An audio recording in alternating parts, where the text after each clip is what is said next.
Alors, je vais être très synthétique, donc je pense que je ferai un peu moins de 20 minutes. Voilà, donc ça laissera le temps de la discussion.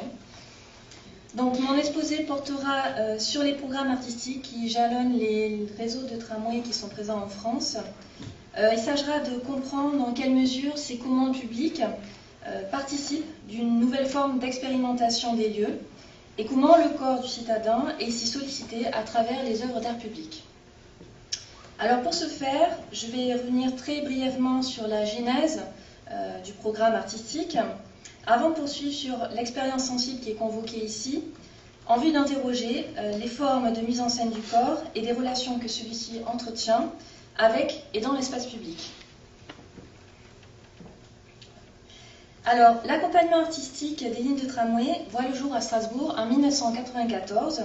Ce projet a été impulsé par l'élu et artiste Michel Krieger, pour qui la démarche artistique se devait, je cite, d'insérer de la poésie et de l'imaginaire dans des villes qui ressemblent aujourd'hui à des immenses espaces commerciaux. Alors, cette initiative artistique, elle est orchestrée par un comité d'experts qui réunit des élus et des personnalités du milieu de l'art.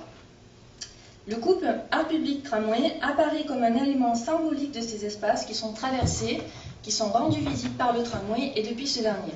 Des espaces aussi qui sont pacifiés par le tram. Le programme artistique s'associe aux orientations urbaines du tram, telles que la revalorisation des espaces de vie, des espaces du quotidien. Alors aujourd'hui, sur la trentaine de lignes de tramway qui sont mises en circulation en France, près d'un tiers s'accompagnent d'un programme artistique. Pour les comités d'experts, ces programmes doivent tisser des liens entre les espaces, mais également entre les gens. On recherche alors une forme d'hospitalité, d'urbanité, mais également de convivialité et de poésie à travers ces œuvres. Alors Nicolas Bourriaud nous rappelle d'ailleurs que toute œuvre permet, je le cite, de constituer des modes d'existence ou des modèles d'action à l'intérieur du réel existant, quelle que soit l'échelle choisie par l'artiste. Alors ces œuvres d'art ne sont pas uniquement des suppléments d'âme ou de simples éléments décoratifs, elles concourent à engager un basculement d'un espace ordinaire vers un espace sensible à travers l'appel des sens. Alors on observe que la plupart des œuvres d'art du tram s'offrent comme autant de respiration, de halte dans ce trajet linéaire et cadencé que constitue le parcours du tram. Elles proposent une expérience sensible des lieux et permettent ainsi de modifier la perception de l'espace qui entoure le citadin. Et c'est toute une littérature poétique qui se met en place dans ces programmes artistiques autour de la posture recherchée du flâneur. C'est aussi cette volonté d'interpeller le citadin sur l'espace urbain et plus largement sur une pacification des lieux qui est ici recherchée. Mais il y a aussi une dimension politique qui est tout aussi présente au cœur de ces projets. En effet, ces derniers contribuent à la production d'une forme de spectacularisation des villes, à savoir valoriser ces dernières et leur apporter une identité nouvelle et compétitive. On va y revenir un peu plus en détail, un peu plus loin. Alors, quel regard portent les artistes invités sur leurs œuvres urbaines, mais également sur l'expérience qui est offerte ici aux citadins? Je ne vais pas faire ici une liste exhaustive de toutes les centaines d'œuvres de tous ces programmes. Je vais juste m'attarder simplement sur quelques-unes d'entre elles, et ainsi que sur certains propos d'artistes, qui vont me permettre un peu d'éclairer la question que je viens de poser. J'espère que je ne vais pas trop vite. Alors, dans le cadre de la première commande artistique du tramway parisien, qui a été inaugurée en 2006, l'artiste Claude Lévesque a été invité à concevoir une œuvre qu'il va intituler Tchaïkovski. Située sur un aqueduc qui est composé d'un diadème de 4 panneaux métalliques, coiffant donc la structure, qu'il y avait ici à l'image, cette œuvre a été pensée par l'artiste comme, je cite, un écran, un miroir de l'environnement extérieur à travers toutes ces métamorphoses. Alors si l'interaction avec le citadin elle semble moindre en journée, ces plaques martelées offrent la nuit venue un scintillement qui invite à lever notre regard. Mais au-delà de l'œuvre elle-même, ce sont là les réflexions de Lévesque sur la posture de l'artiste et sur l'art en ville qui nous interpellent ici. En effet, si l'artiste peut, selon lui, je cite, contribuer à créer des espaces de questionnement, de bien-être, de convivialité, l'artiste peut aussi répondre au passage de l'homme dans la ville. À cela, toujours selon Lévesque, je cite, L'art, c'est un moment, un temps autre sur la perception. Cela peut être une interrogation sur le statut social du passant, du passant,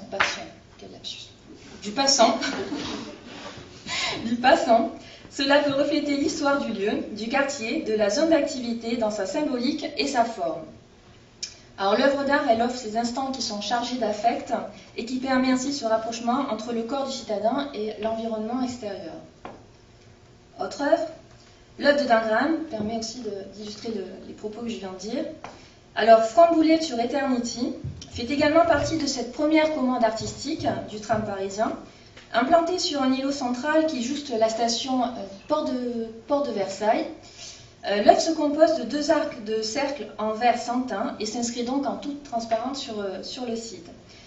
Clin d'œil aux travaux de l'architecte des Lumières Étienne Louis Boulet, le corps du citadin est ici plongé dans un dialogue singulier avec l'espace.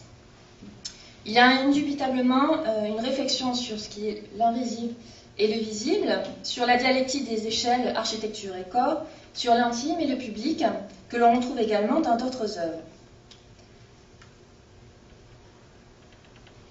L'œuvre de Jean-Michel Othoniel, intitulée Le Confident, fait partie du programme artistique du tramway niçois qui lui a été inauguré en 2007. Je suis désolée pour l'image, on ne voit pas très bien à cause de la lumière.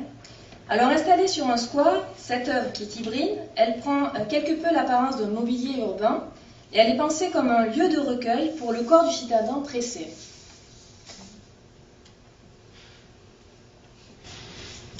La maison personnage, implantée à Bordeaux, est réalisée par le duo d'artistes russes Ilya et Emilia Kabakov. Prend aussi appui sur cette réflexion du corps intime qui est mise en scène. Cette œuvre semblable à une habitation est située au centre d'un square qui est traversé par le tram et met en dialogue la sphère de l'intime et du public. Si l'intérieur demeure inaccessible, on découvre par ces fenêtres, qui sont bien restées ouvertes, des espaces qui sont aménagés, abritant 7 personnages imaginaires censés y résider. Au détour de la contemplation de ces instants de vie fictifs, le récit émanant de l'échelle du bâti nous interroge plus largement sur la mise en scène de notre propre espace de vie et plus intimement sur notre rapport à autrui. Alors, si ces œuvres à taille humaine, elles jouent avec le corps du citadin et le confrontent avec autrui, d'autres œuvres à plus grande échelle concourent également à modifier sensiblement la perception de l'espace et repositionnent le corps dans un contexte spatial singulier. C'est le cas par exemple de ces imposantes œuvres lumière, à l'instar de Blue de Gunda Foster qui est située à Nice, que vous avez ici à l'écran. L'installation lumineuse, elle surplombe 2 grosses infrastructures, l'une ferroviaire et l'autre routière, et le bleu irradie le site de jour comme de nuit, et construit ici une ambiance singulière, féerique, voire hypnotique. Et il en va de même pour la scénographie lumineuse qui est proposée par l'artiste Patrick Corillon au cœur des stations du tramway parisien et dont l'installation a reçu un accueil très positif auprès des usagers. Il y a une étude qui a été faite justement à ce sujet-là. Alors Jean-François Boyard rappelle que, je cite, « Toute forme artistique, architecturale ou urbaine porte une responsabilité ambientale. Précisons tout de même que l'ambiance ne se réduit pas à la somme d'objets isolés. L'art participerait donc de la production d'ambiance, d'une atmosphère, mais également il peut conférer au lieu une nouvelle emprise fonctionnelle. » Là, je rappelle ici la notion d'affordance qui est développée par Gibson. Alors, on observe également qu'en prenant l'apparence de composants urbains, à savoir de bancs, de candélabres, de fontaines, pas toutes les illustrations, ces œuvres qui sont, je dis, hybrides, épaulent le citadin afin qu'il puisse renouer ce lien avec l'espace et l'expérimenter autrement. Alors certes, les parcours artistiques sollicitent autrement le piéton, le citadin, l'usager du tram, en renouvelant leur regard sur l'espace urbain. Mais, dans cette mise en ambiance de l'espace, il n'en demeure pas moins difficile de ne pas voir le citadin comme un simple produit, pour reprendre l'expression de la sociologue Paola Berenstein. J'espère que je prononce bien. Ces programmes artistiques s'inscrivent dans un paradigme culturel et esthétique où le sensible est devenu un bien marchand. Je fais ici allusion au concept de capitalisme artiste qui est développé par les sociologues Gilles Lipovetsky et Jean Serrois, faisant de la ville un espace de loisirs, de consommation, par la voie de la séduction, de l'embellissement, de l'innovation et de la distraction. Alors ces œuvres, elles participent à leur mesure de la mise en scène de ces nouveaux espaces qui sont réaménagés, une scénographie urbaine qui s'inscrit dans une perspective ludique, voire promotionnelle des villes. À ce titre, le projet niçois est perçu, je cite, comme le plus grand musée d'art contemporain à ciel ouvert du sud de la France, et le projet parisien comme le plus grand musée à ciel ouvert d'Europe. Voilà, pour cette petite histoire. Alors, outre cette approche mercatique, ce qui est intéressant dans l'ensemble de ces programmes artistiques, c'est qu'ils nous interrogent sur la façon dont le corps du citadin peut percevoir et expérimenter l'espace du quotidien. Rappelons simplement que le corps, en tant qu'instrument de mesure de l'espace et du temps, est un liant permettant à l'espace de devenir lieu. Et dans ce rapprochement corps-ville, cette dernière devient un organisme vivant.